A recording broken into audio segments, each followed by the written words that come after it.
मृत्यु जीवन का एक अटल सत्य है। एक राधेश्याम नामक युवक था। स्वभाव का बड़ा ही शांत एवं सुविचारों वाला व्यक्ति था। उसका छोटा सा परिवार था जिसमें उसके पिता, माता, पत्नी एवं 2 बच्चे थे। सभी से वो बेहद प्यार करता था। इसके अलावा वो कृष्ण भक्त था और सभी पर दया भाव रखता था। ज़रूरतमंद की सेवा करता था, किसी को दुख नहीं देता था। उसके इन्हीं गुणों के कारण श्री कृष्णा उससे बहुत प्रसन्न थे और सदैव उसके साथ रहते थे।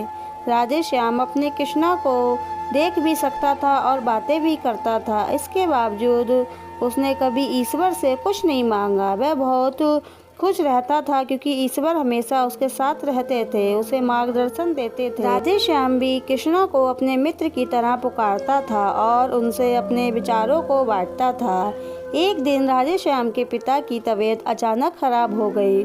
उन्हें अस्पताल में भर्ती किया गया। उसने सभी डॉक्टर्स के हाथ जोड़े, पिता को बचाने की मिन्नतें की, लेकिन सभी ने उससे कहा कि वो ज़्यादा उम्मीद ना दे सकते हैं और सभी ने उसे भगवान पर भरोसा रखने को कहा।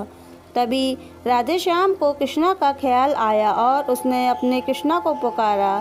कृष्णा दौड़े चले आए। राधेश्याम ने कहा, मित्र तुम तो भगवान हो, मेरे पिता को बचा लो। कृष्ण ने कहा, मित्र ये मेरे हाथों में नहीं है, अगर मृत्यु का समय होगा तो होना तय है। इस पर राधेश्याम नाराज हो गया और लड़ने लगा। गुस्से में उन्हें कोसने लगा। भगवान ने भी उसे बहुत समझाया पर उसने एक ना सुनी।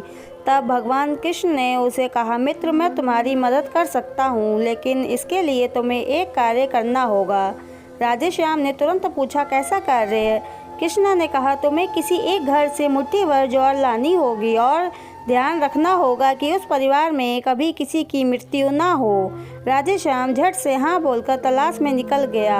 उसने कई दरवाजे खटखटाए। हर घर में ज्वार तो होती, लेकिन ऐसा कोई नहीं होता जिनके परिवार में किसी की मृत्यु ना हुई हो। किसी का पिता, किसी का दादा, किसी का भाई, माँ, काकी या बहन। 2 दिन तक भटकने के बाद भी राधेश्याम को ऐसा एक भी घर नहीं मिला।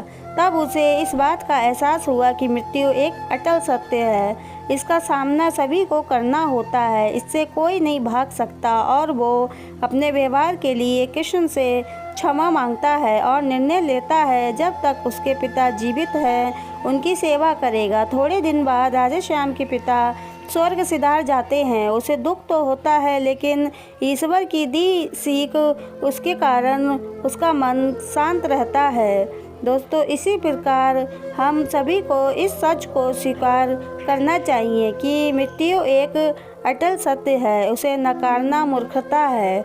दुख होता है, लेकिन उसमें फंस जाना गलत है, क्योंकि केवल आप ही उस दुख से पीड़ित नहीं है, अपितु संपूर्ण मानव जाति उस दुख से रूबरू होती है।